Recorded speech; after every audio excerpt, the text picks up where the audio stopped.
سلام و درود به پایان با کل مخلصان برنامه در شبکه‌های اجتماعی. فردوس خورسند توپ خبرهای ورزشی رو میگه. رفتیم.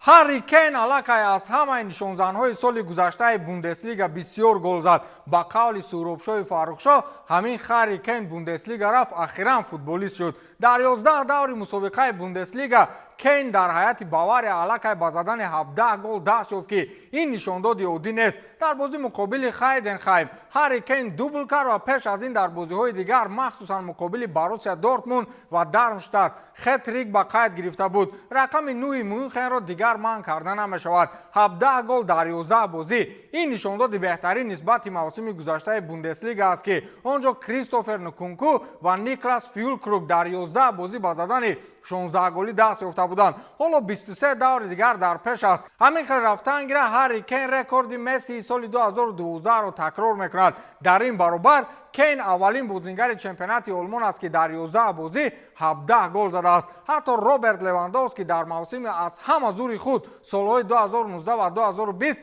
با زدن این قدر گل دست نیافته بود. کین حتی در امورهای عمومی با پیراهن باواریا بهترین است. حالا او با نشانداد 21 جمع 7 از همه بازیگران دسته‌های آلمانی در پیش است. رقیب یگانه هری کین در آلمان این فوتبالباز دسته اشتوتگارت سیرو گراسیا است که در 11 دور با زدن 15 گل دست یافته است. خلاص حالا هری کین با 17 گل و 10 سال پوره سوختگی در تاتنهام بهترین نشانزن بوندسلیگا است. حالا بسیار آدمان میفهمند که در تاتنهام بازی کردن این برابر بیکار گشتن است.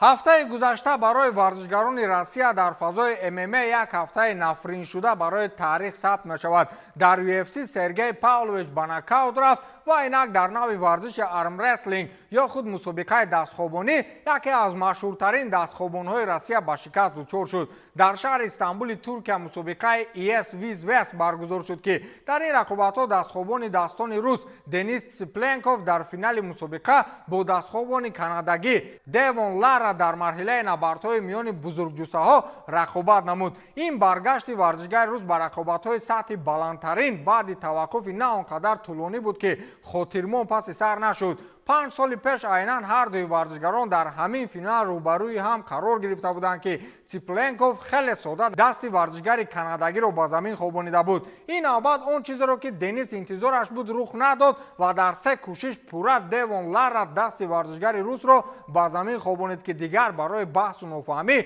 ایزه نموند. از این خاطر دوغ و دغدغه پیش از رقابت که ترشتاکش عنوان دادند برای آدمی که زور نیست یک ضرر زیادتی است. قبلا دنیس گفته بود که برای خوابانیدن دست دیوون دست نه تنها یکی از انگشتان را استفاده میبرم، اما بعد رقابت کانادایی گفت که هر دوی دست و انگشتان پایت را استفاده میبردی من میزدم.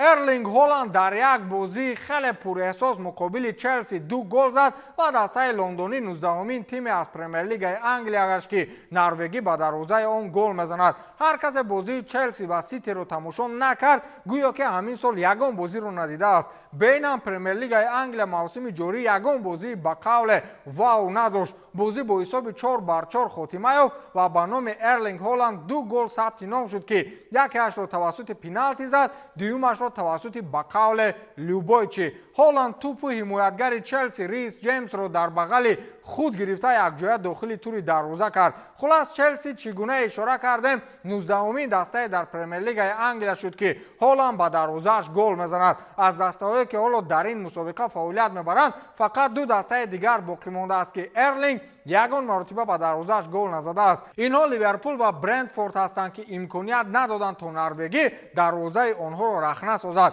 باور کنید ارلینگ مقابل دسته‌های سخت گل زدن نمیتواند. یافت از منچستر یونایتد بیچاره و چلسی رهگم زده و آرسنال و تاتنهام و کیم کدام های دیگر رو مرد باشد و دروازه برنتفورد گل زند.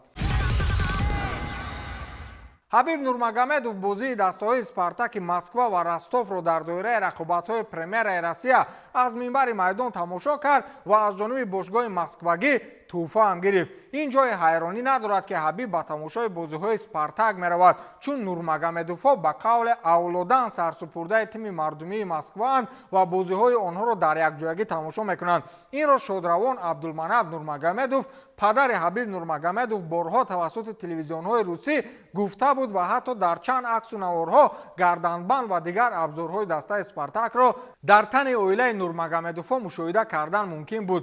худи Ҳабиб низ пинҳон намедорад ки ӯ мухлиси ашадии дастаи «Спартак» аст. ҳатто дар як барномаи блогери машҳур бо номи Красава мухлисон дида буданд ки чӣ хел Ҳабиб ҳафтаеро дар бозиҳои саҳроӣ бо футболбозони дастаи «Спартак» паси сар мекунад. аз ин рӯ аз ҷониби намояндагони тими «Спартак» ба Ҳабиб футболкаи махсус омода гардида буд ки дар пираҳани хоси ин даста рақами 29/0 ба муносибати рекорди таърихии равзгари доғистонӣ нақш ёфта буд. сомонаи расмии «Спартак» зери ин акс навиштааст ки мо ҳамеша аз дидори Ҳабиб дар майдони «Спартак» хушҳол мешавем.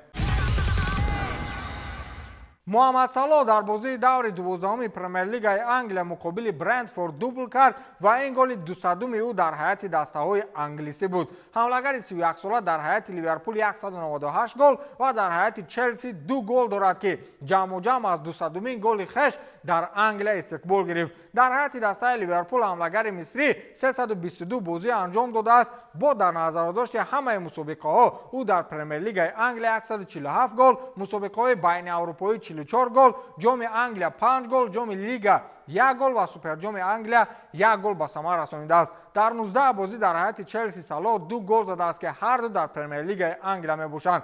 хулас бозии навбатии дастаи Салоҳ бо рақиби ҷадвалӣ Манчестер Сити аст ки аз рӯи омурҳо дарвозаи дастаи Манчестер яке аз дарвозаҳои дӯстдоштаи мисрӣ ба ҳисоб меравад. дар ин баробар ҳоло дар рӯйхати нишонзанҳо рақобати аҷибе миёни Ҳоланд ва Салоҳ идома дорад ки Ҳоланд 13 ва Салоҳ то ин дам 10 гол задааст. ба ҳамин тамом то дидори навбатӣ хайр.